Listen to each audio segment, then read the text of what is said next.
Well, hello. Welcome to week 2 of the 15th annual Transforming the Teaching and Learning Environment virtual conference. I'm Bob Ailes. I'm your moderator. Our session today is the inescapable technological mediation of online learning. We have with us Dr. Ryan Straight, who does a lot of stuff, award-winning educator, writer, and researcher. He's currently an associate professor of practice at the University of Arizona. He teaches in the Applied Computing and Cyber Operations undergraduate program, and he also directs the College of Applied Sciences and Technology's Extended Reality Research Laboratory, and also does an annual freshman seminar, Life in the Metaverse. And I tell you, I think I'm starting to envy your job. It's not bad. Ryan, let me turn it over to you. All right, let me, excuse me. Like I said before the recording, I'm just getting over a thing. So if my voice goes or I start coughing, I apologize in advance. And I've been having, I don't know if anybody else has been having problems with this. When I try to share something, Zoom occasionally crashes. So if yeah, like there, my camera went. There we go. Looks good. And we're back. So if I pop off and pop back on, don't be surprised. I'll just restart the share. I don't know why it does it. I've heard other people's it does it too. So we're gonna try to press on regardless of these kind of hurdles this early in the morning. So yeah, so thank you for coming out. I know this is very early for a lot of us. It's early for me, and I applaud you for joining a session that has a title like that in it this early in the morning.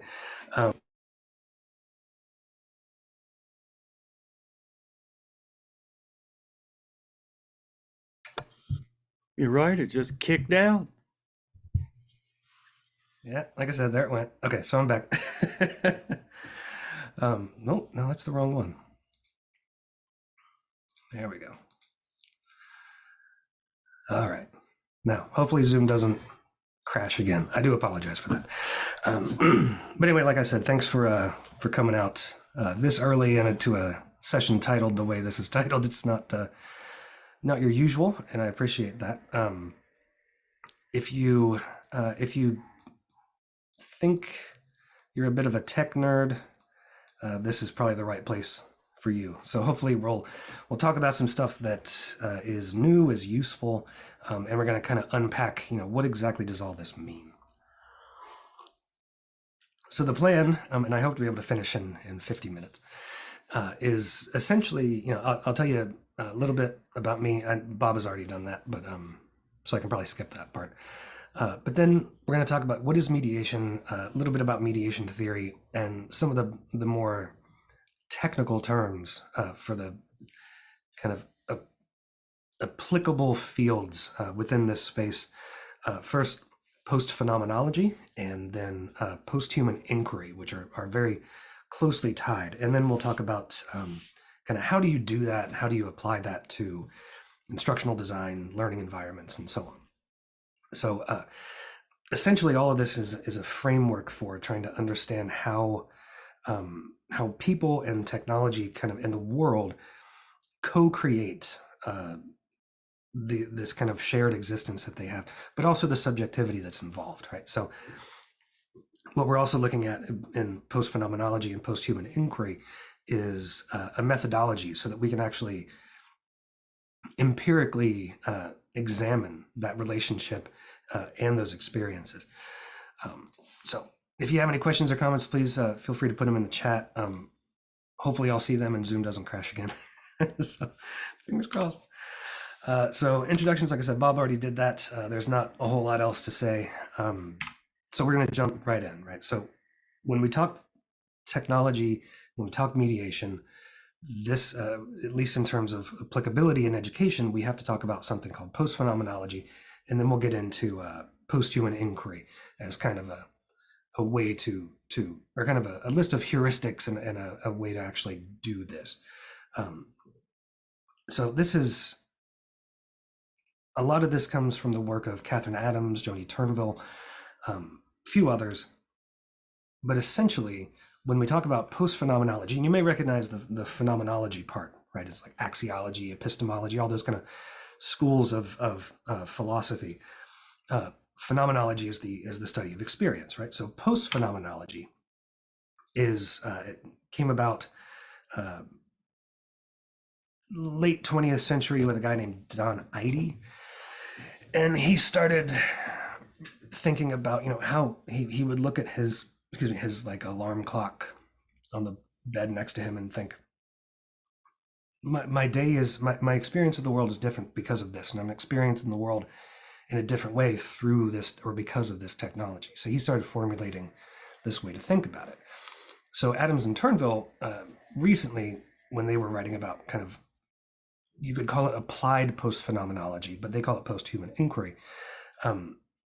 They essentially describe it like this, right? That it is a phenomenology that attends to specific technologies and the existential and epistemological differences they may be making to the life world. Now, I know that's a lot for like 8 o'clock in the morning, but essentially it is that. It is how technology changes the way that we are in the world. And you might, the term life world, you might recognize that from various phenomenological writings from the 20th century.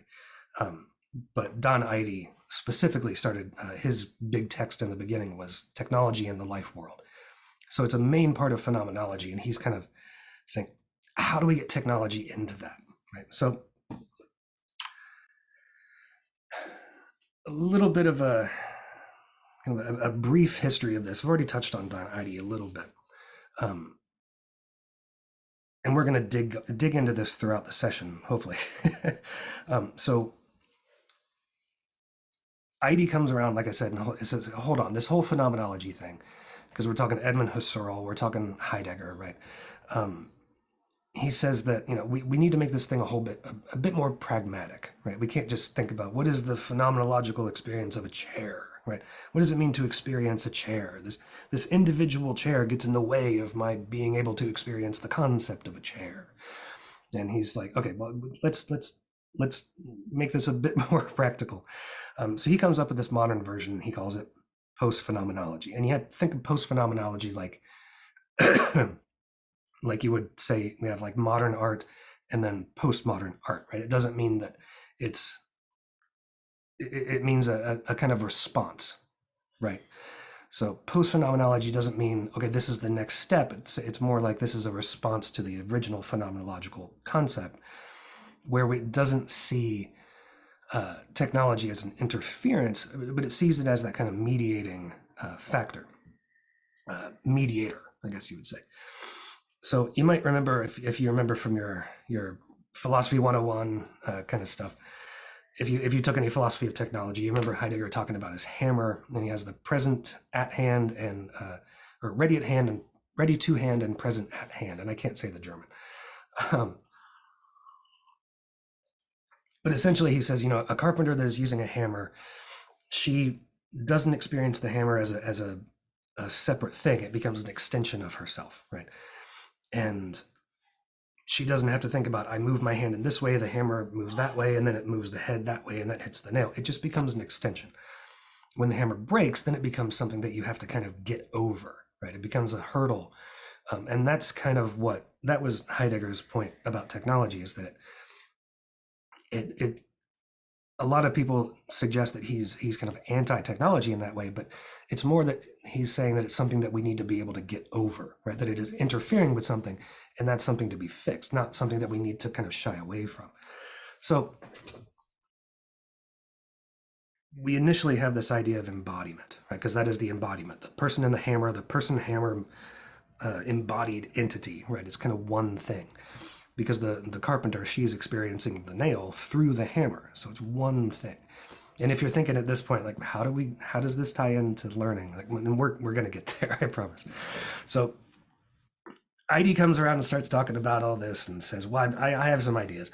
And then we have Bruno Latour, excuse me, who comes around and says, well, maybe it's more like a network, right? It's not person technology, it's two actors in the same network and they work together. And there's really no subject object until those two things meet. So you can see that kind of postmodernism showing up. And that's where he comes up with this idea called actor network theory, which is really, really fascinating. And I encourage folks to read it. The funny thing about post phenomenology and actor network theory is both Don Idy and Bruno Latour have said, like, if I could go back and call it something else, I absolutely would. I really should not have named it that. So, actor network theory, Don Idy, all these things bring us back to post phenomenology. And then Adams and Turnbull and a few others went down this road of calling it, of coming up with this idea of a post phenomenology of practice.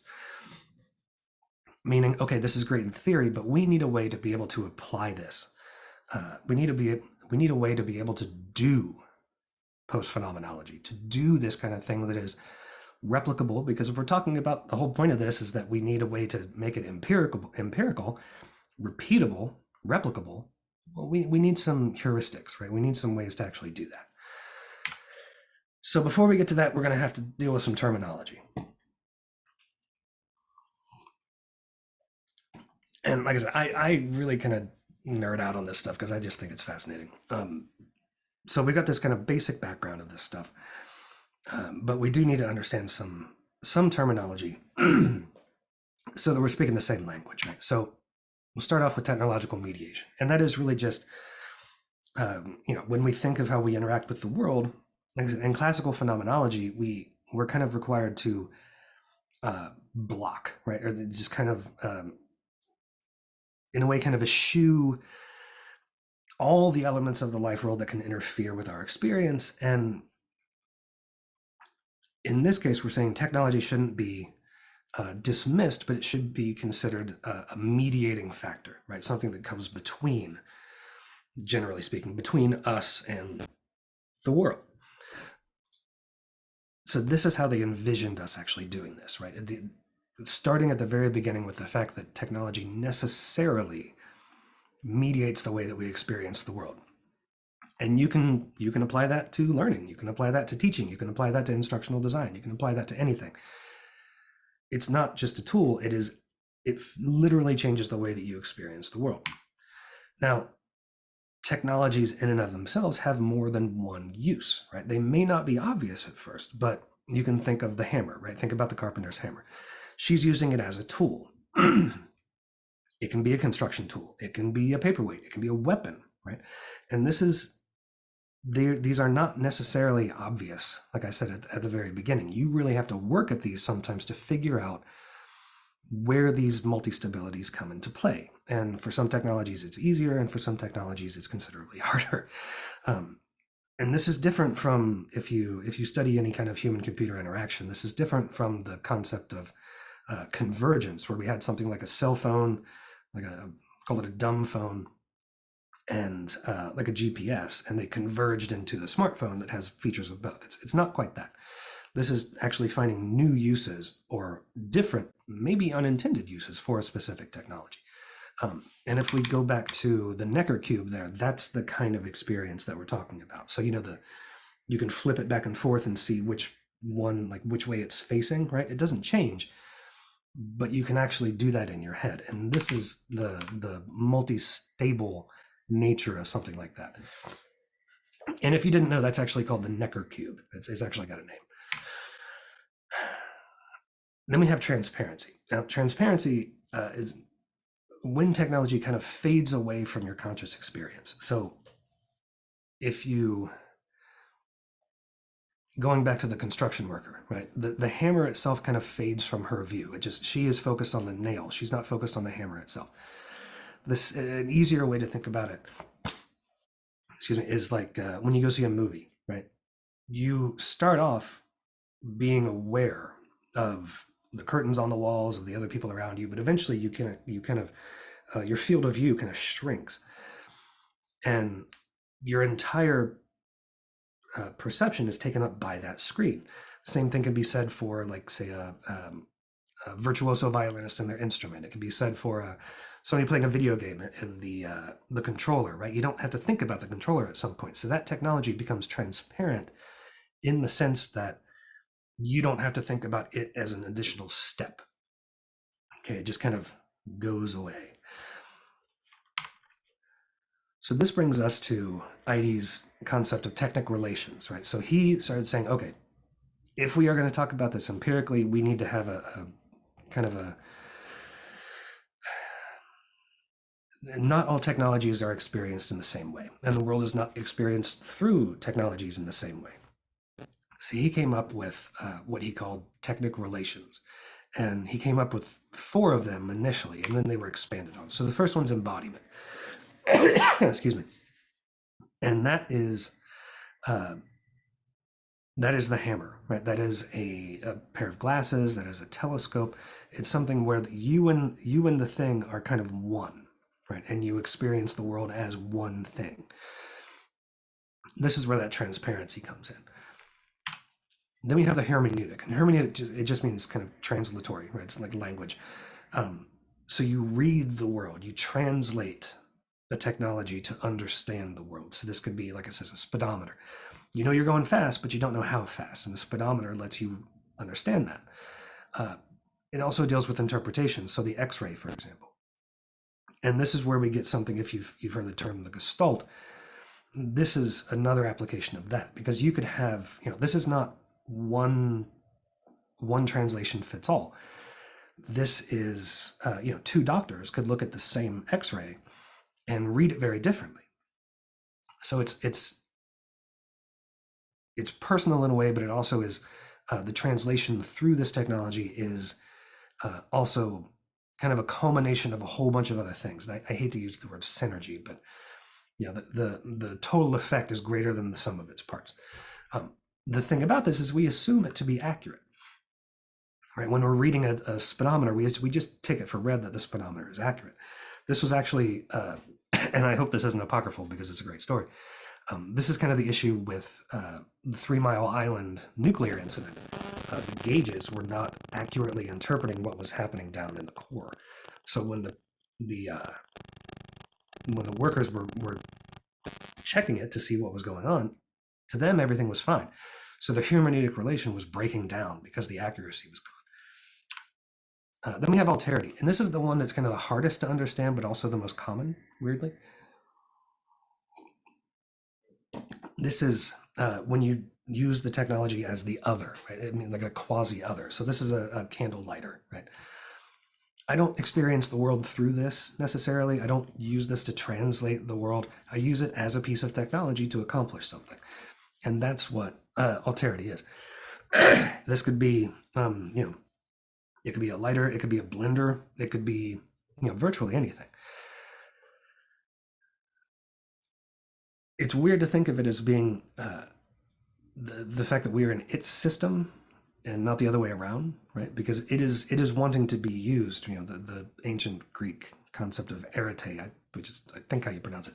The kind of the inherent need of something to be used for its purpose. We are the one that's helping that along, essentially. So the script is kind of flipped for this kind of relation. But we do focus on it as a technology. This, again, could be a blender. It could be a voice assistant like Alexa, right? Okay, she didn't hear me. But it is pervasive. All the technologies we use, to a certain degree, more some than others, are fit in with this relation at some point. And then we have background. This is like your air conditioner, right? This is, you don't really notice it until it breaks, essentially. It is affecting your world, but you don't have typically any direct interaction with it, right? It is impacting the environment, and then it impacts us because we are in that environment.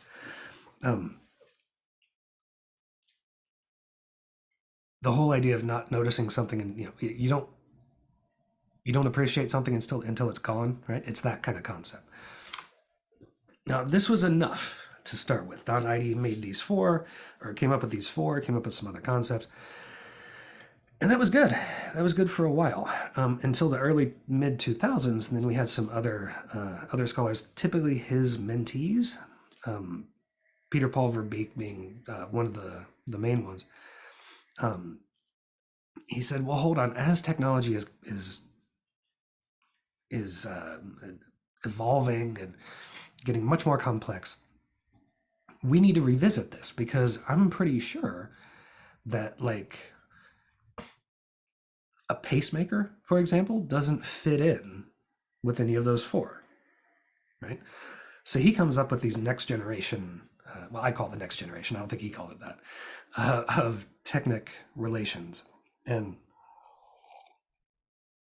it's purely a function of the advancement of technology. So the first one he comes up with is fusion. And that's, like I said, the pacemaker, the implanted RFID chip for like identification, um, cochlear implants, things like that.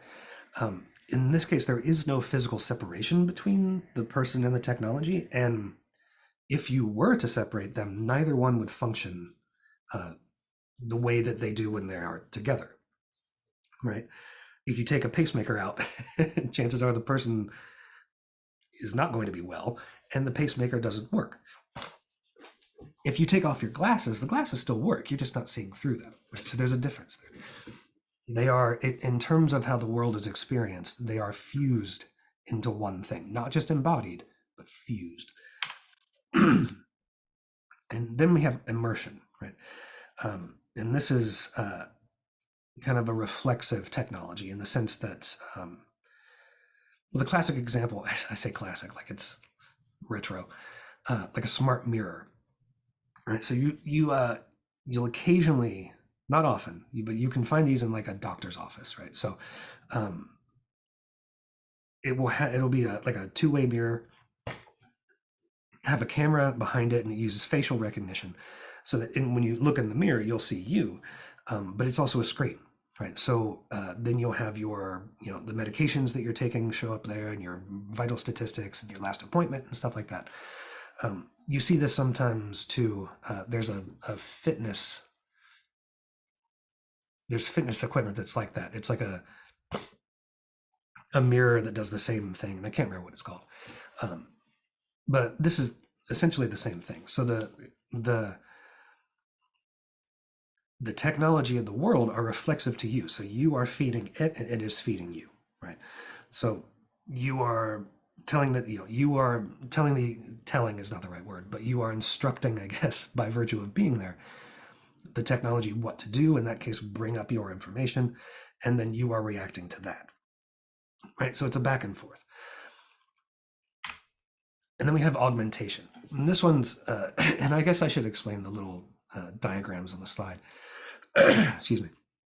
The parentheses essentially say like these two things are kind of together as one, right? And the arrows in particular are intention.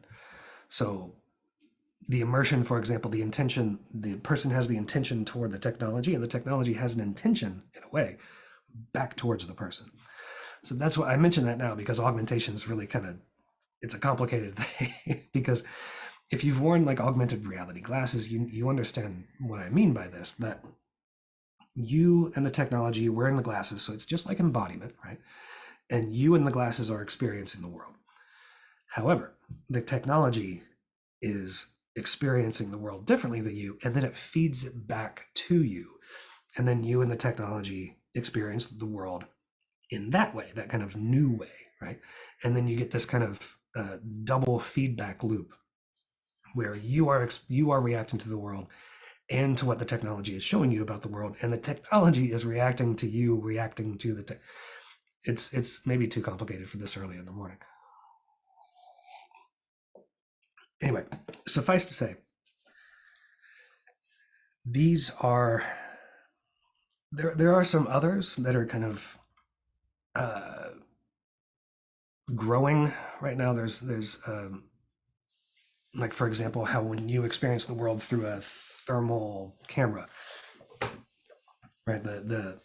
the camera is experiencing the world differently than how you would, but then you are experiencing the world as the technology is experiencing the world, but you can't do it otherwise. It gets complicated, but bringing all that back, right? I want to bring this back to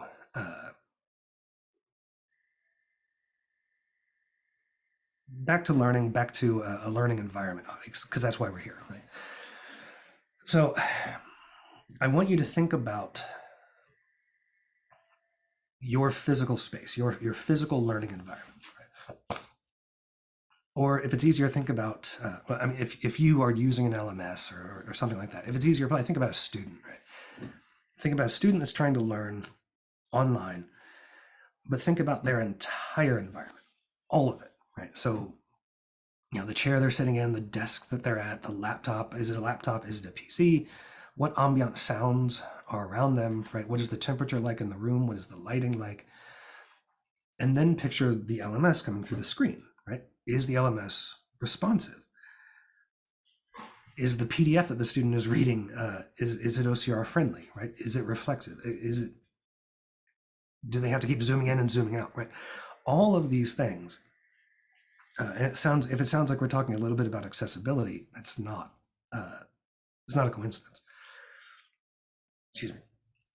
So you can think about all these things and start categorizing them into these different relations, right? The mouse and keyboard, part of the student. So we have embodiment through the mouse and keyboard. The way that the course, maybe the course is designed in an unfamiliar way. So there's some breakdown of that hermeneutic relation because the translation is not easy, right? There's perhaps the room is too cold. So that background relation comes into play because it's impacting their way of impacting their ability to concentrate. And then what about, say, like, for example, what we're doing right now, an asynchronous or a completely synchronous online experience like via Zoom? How does the student experience that? What is their bandwidth like? Do they have their camera on? Are they using their microphone? Why? What about their experience through the technology is preventing them from having the best learning experience? Is it us? Is it the slides? Can they not see the slides? Is it, all these things to think about. So a way to approach all this is to actually do the post phenomenology. So how do we do that, right? How do we actually apply all these different concepts that we've been talking about? Much like how post phenomenology focuses on the technological objects that we're talking about, we will be more or less kind of interviewing them. At least that's one way to do it. So really getting into how they act as a mediator in themselves, of themselves. But like we were just talking about, if we're talking about online learning, there's much more than just the device that they're using. There's much more than just the LMS. There's much more than just the quality of the scan of the PDF that they're trying to read, right? And this goes back to that Adam and Turnville quote that I started off with, right? The need to understand that we need to be able to put this into practice and to make it practical. So they identified 4 different options that you can use to kind of tackle this. The first way being kind of an introspection, right? So the generating this kind of post-phenomenological data through an investigation of kind of the way that you deal with your own life world, right? And really going back to phenomenology, kind of really stepping back and kind of putting your personal foibles and your personal subjectivity aside and really trying to experience the way that we are that our experience at the time is immediately accessible, right? In a way when nobody else is there, right? We can really focus on it. Don Idy actually started his technology in the life world talking about chalk on a chalkboard. Right? Bring us back to the classroom. And he says, I experienced the roughness of the board at the end of the chalk. But what I feel is felt locally at the end of the chalk, right? Or even more specifically, kind of at the chalk blackboard junction, right? But it's not him. And that's where we get this kind of enigma point that I think I mentioned in the abstract for the talk, right? That first person description, truly being aware of everything that's happening around you, and understanding kind of the language of the insert technology here, right? Recording your own experience and understanding, really trying to pinpoint where does that happen, and then experiencing it, or at least acknowledging that as objectively as possible. We then have, just it's kind of standard phenomenological interviews, but particularly through what Adams and Turnbull call the technological textured phenomenon. And you can think back to like the chalk and the chalkboard just now. So you're just conducting interviews with people who have experienced that, right? And it's so much more than a kind of a usability study or a user experience questionnaire. You're trying to get a what they call a rich and diverse body of firsthand experiences, specifically of these kind of everyday human technology world engagements. Is it easy? No, of course not. Like if you've done any interviews before for this kind of stuff, you know that it's not easy. It's just as much an art as it is a science. And nobody said this was going to be easy. That said, it is crucial if you really want to understand how people do this, how the technology mediates these, say students' experiences, teachers' experiences. Adams herself even wrote a piece on like an entire post-phenomenological exploration of the use of PowerPoint, right? And I encourage folks to read it because it really gives you an example of how deep you can delve into just this like one little piece of software. So for example, she would, the authors, Adams and Turnbull, use this example. Can you think about the last time you used PowerPoint or that you taught with PowerPoint? And I'm sure all of us here have done that at some point. I'm not using PowerPoint now because I really don't like it, but it's ubiquitous, right? But they say, think back to the last time you taught with PowerPoint. Recall that particular class. Can you walk me through what happened when you were teaching with the PowerPoint? Start with when you arrived in the classroom. Start with, now we would say start when you joined the Zoom room, right? Then when you opened the PowerPoint, what was it like? How did you experience that? Do you have a particular moment that stuck out when you were teaching with it that was really kind of salient, right? Where were you? What happened? And so on, right? Really digging into not did you like it or is it a good piece of software, but that enigma point, trying to find out where the world and the technology and the human all kind of meet and how that happens. A really popular way of doing it is just because you're trying to generate data if you're doing some sort of empirical study on this right here, is just composing anecdotes, right? Just observing others. Because it really kind of allows you to identify the aspects of experience that is, or that the subject that's using the technology, that's experiencing the world through the technology, maybe isn't even aware of, right? So sure, you don't get access to their thoughts, you don't get access to their kind of self-reported observations like you do in the interview, but you can get sometimes much more information, and at least much different information by doing it this way.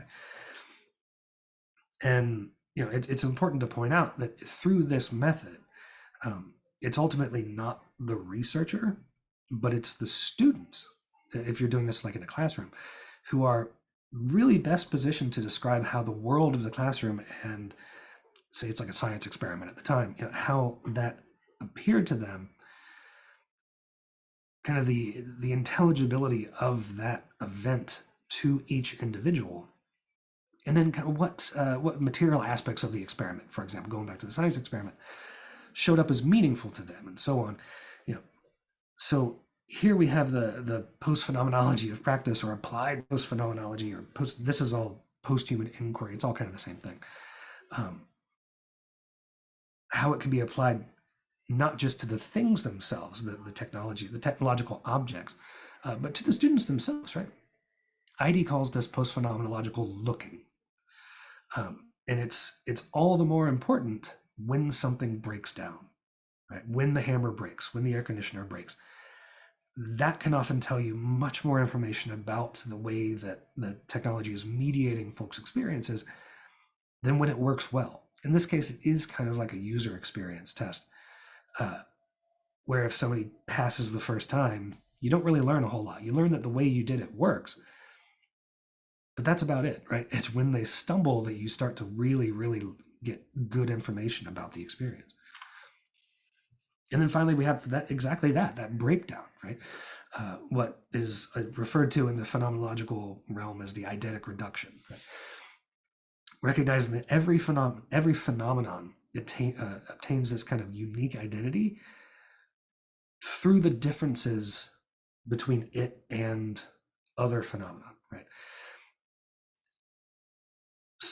Every phenomenon is originally constituted and marked, kind of identified by what it is not. And you can argue that one way or another, but classical phenomenology really points that out.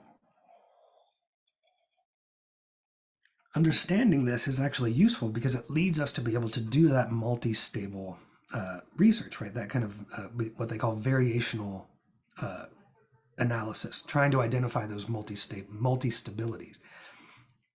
What is it about, or what about this thing is unique or invariant, or it cannot be reduced any further, right? And that breakdown, that person, tech, the relationship between whatever, anywhere within that realm, they would say it provides a reliable way of surfacing kind of otherwise taken for granted and co-constitutive relations with technology.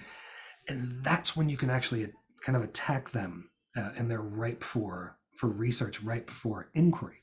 It's really when that breakdown starts to happen. So bringing it all back to education, specifically with the technologically dependent education that we deal with every day. Otherwise, you probably wouldn't be here. And this is to say, a large part of this is online learning. Post-phenomenological studies, or at least the application of post-phenomenology in educational studies, can provide a certain degree of insight that actually may serve in promoting a more critical view of these different technologies, of our particular pedagogical settings, of kind of everything that makes up that student, content, learner. I mean, call it TPAC if you want, call it a community of practice if you want. However these things are entwined, it allows you to really start digging into that much more than just, is the PDF accessible or is the LMS responsive, right? It really lets you get down to the human aspect of how people are learning online and how they are filtering through all those different technological mediations to get from, say, the instructor to the learner's brain, right? It's not just as simple as standing in front of someone in a classroom and lecturing, right? If you want to think of it that way, think about, say you're teaching an online class, right? It starts with, and you're doing it like a synchronous kind of thing like this. So it starts with you, and then you have your own technology here. If it looks like I'm looking all around the room, it's because I've got like 3 monitors here. So I have the stuff that I'm reading. I have my notes. I have the Zoom window right here that I'm looking at. Your profile pictures right there. I have that I'm taking in, right? So that is the simply the organization of the content for me in this experience is mediating my experience, because maybe I don't want it to look like I'm looking up there. Maybe I want to make sure that I'm trying to look at the camera as much as possible. But then there's also the microphone, and there is the quality of my bandwidth. Right? There is, the fact that Zoom kept kept crashing. There is, local bandwidth. Maybe somebody in the house is streaming 4K Netflix, and that's messing up the quality of my stream. Right. Um, then there's the ISP, and then there's the global CDN, the content delivery network, where it's bouncing all over the world trying to get to you. But then there's, how are you sitting there? What are you looking at? Are you watching this on your phone? Can you even see the slides while I'm talking? Can you see me while I'm talking? Right? Are you multitasking? We do that all the time. Right? How does that affect your experience of online education when you can just flip the screen and see something else, right? Or say swipe back and forth and change the app you're looking at. All of this taken into account. If we apply these concepts, if we apply these methodologies, this post-human inquiry, post-phenomenology, applied post-phenomenology, post-phenomenology of practice, whatever you want to call it, the advantages, the disadvantages, the limits, the places of potential expansion that are open to us, all these areas that we can enrich the educational experience can really start to be identified. Is that to say that you can always make these big changes if you want to? Of course not. Sometimes we are limited by, say, our university's contract with a particular LMS. Say our department wants us to use X, Y, or Z software, or we have to do a recording in this way, or you have to do this, or this is required, or this is verboten. Like you can't do that. At least in this way, we can focus on the student, we can focus on the learning, we can focus on the technology, and how those three really come into play and kind of make one cohesive network, going back to Latour, a network of learning. I would argue, and I think this is something that needs researched a bit more, which I'm planning on doing once I have some free time, if there's such a thing. Kind of the idea that this leads us to learning being kind of a new state of being, this kind of a new ontology, right? That the person who has learned through this technology has become a different entity altogether than they were before, which makes it all that more important to really truly understand what the technology they're using, what the technology we're using is doing to them and doing to that growth, if you want to call it that. Lots of avenues for future exploration there. So I hope that wasn't too heady. I know it was, and my head is all stopped up, and I do apologize for sounding like a Muppet or something this morning. But that is pretty much it. I hope that you had time to have coffee while listening, and I hope I didn't put anybody back to sleep through the process. If you want to see the slides or anything, that QR code takes you there.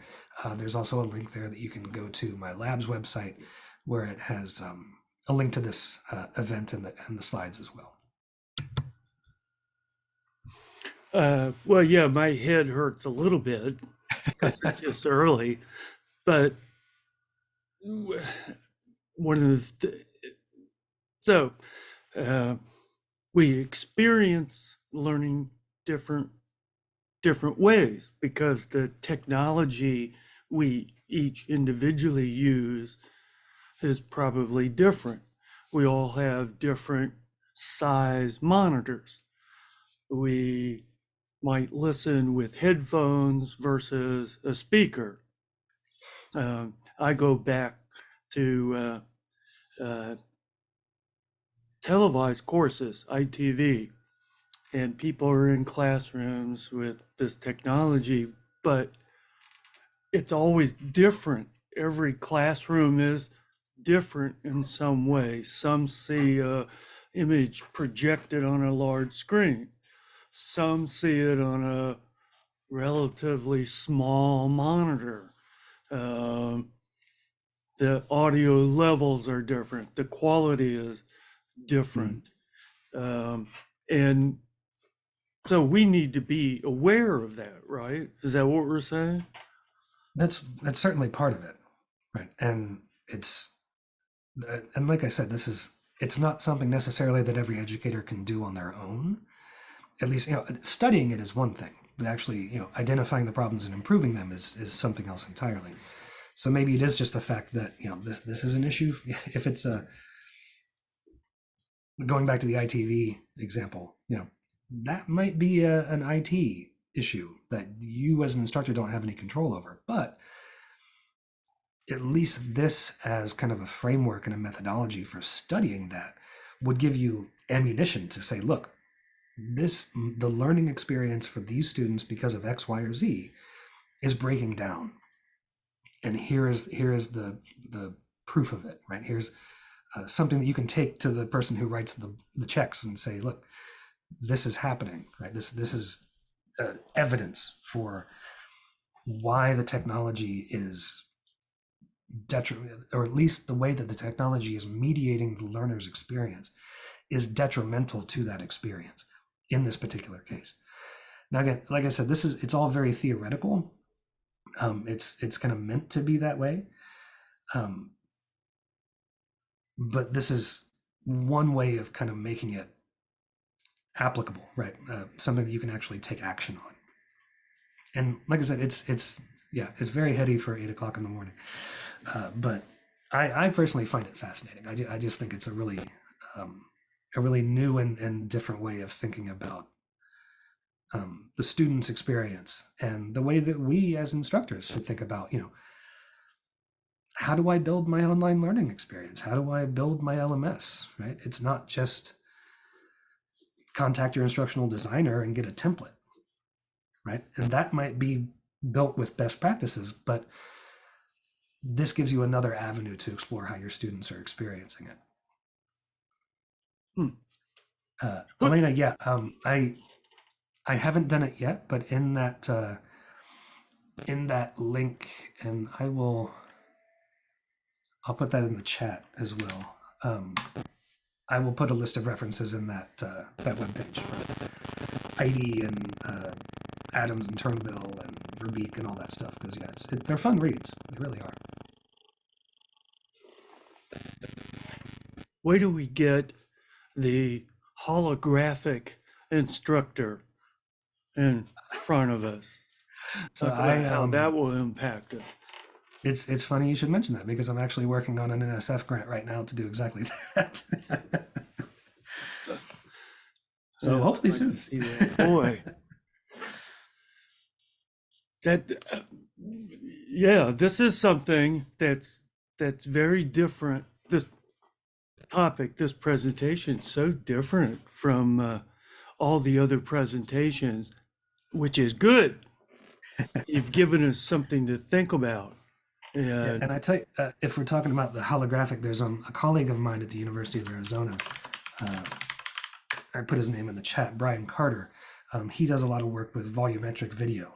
So he wow. will stream, like you can, live, he will stream live a person on kind of a 360 green screen set. And you can look at that through your phone, place them in your room, and you can actually go around them and like see the person from all angles. It's not just the one two-dimensional augmented reality experience. So yeah, Brian Carter's doing a lot of really cool work with that too. And eventually he gets holographic images of all the students, kind of like, the gallery view here. The students That's are, that's honestly that's it's close to one thing that I want to do is build like a portable volumetric video rig, so you can take like imagine being able to see um, like a concert pianist in through volumetric video, but you can't get a grand piano into a lab, right? Like you would need to go to it. So setting it up like around, or maybe like a performance artist or something like that, and you could stream that live to people all around the world, and they can experience that uh, that concert or that artwork live in real time in 3D right in front of them in their room. It's the problem with it right now is it takes tremendous amounts of bandwidth and computational power, and bandwidth on both sides. So even for the viewer, you better be connected to Wi-Fi because it's going to just kill your 5G connection. It's that intensive. But that's getting better all the time. So a few years from now, maybe it'll be regular, kind of the average thing. Oh, right. Great. We're going to have to move on to the next session. But wow. Yeah, I had class to teach too, so this was a great. And yeah, who was it? Heidi. I'm glad it jump started your brain and didn't melt it. Yeah, definitely. Hey, I think I'm going to be occasionally dropping in online at the University of Arizona and see what you and your colleagues are up to. Well, So hopefully. I anyway, invite everybody to. this is great. Thank you.